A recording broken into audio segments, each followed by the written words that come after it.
يتساءلون عن المجرمين ما سلككم في سقر।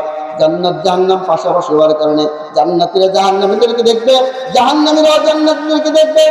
জান্নাতীরা জাহান্নামীদেরকে দেখে বলবে, এ জাহান্নামীরা, দুনিয়ায় এক বাজারে বাজার খাইতাম, একই এলাকায় বসবাস করতাম, একই ভার্সিটিতে পড়তাম, আজকে তুমি কেন জাহান্নামের মধ্যে আসছো? সেদিন জাহান্নামীরা নিজেরা নিজেদের ভাষায় বলবে, চার কারণে আমরা জাহান্নামের মধ্যে আসছি। কয় কারণ জোরে বলেন? চার কারণে জাহান্নামের মধ্যে আসছি।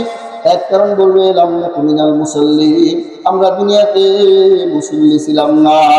ছিলাম না? জোরে বলেন। নামাজি ছিলাম না। যখন আযান হয়ে যেত মুয়াজ্জিন বলতো, হাইয়া আলাস সালাত, আসো নামাজের দিকে, হাইয়া আলাল ফালাহ, আসো কল্যাণের দিকে।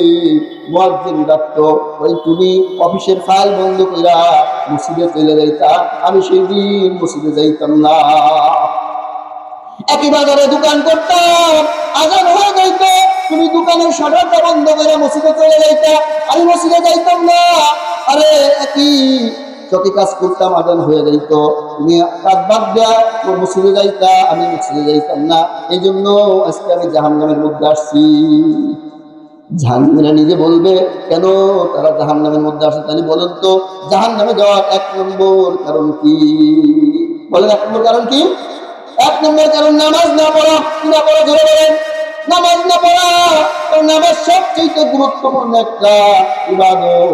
এই নামাজ যার ঠিক হয়ে যাবে, তার সব আমল ঠিক হয়ে যাবে।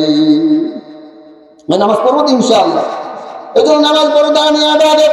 আযান শোনার পরে আর কাজ করা যাবে না, নামাজে চলে আসতে হবে। যদি আমাকে জান্নাতে যাইতে হয়, জান্নাতে যাইতে হইলে আমাকে নামাজ পড়তে হবে। দুই নম্বর জাহান্নামীরা বলবে, ওয়ালাম নাকুনু নুতিমুল মিসকিন, দুনিয়াতে আমরা মানুষদেরকে খাওয়াইতাম না, মিসকিনদেরকে খানা খাওয়াইতাম না, এই জন্য জাহান্নামের মধ্যে আসছি।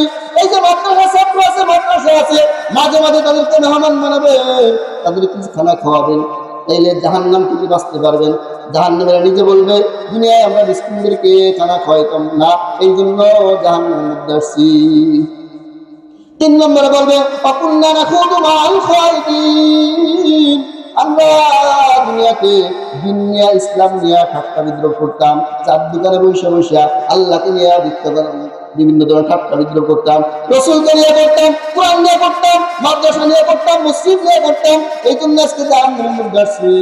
ফাকুন্না নুকাযযিবু বিয়াউমিদ্দিন, আমরা পরকালকে অস্বীকার করেছি, এই জন্য জাহান্নামের মধ্যে আসছি।